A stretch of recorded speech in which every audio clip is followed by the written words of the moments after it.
Jualan apa ini? Daerah mana kemana jualannya?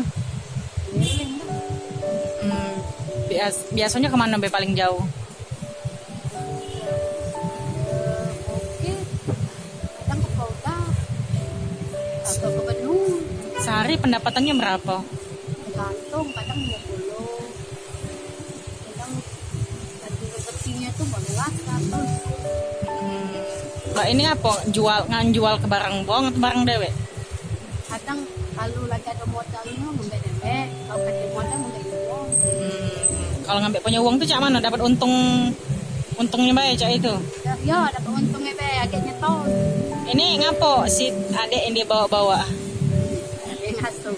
Ngerti ngasuh. Jadi melok jalan juga cak itu. Iya, Makanya bawa payung ini. iya.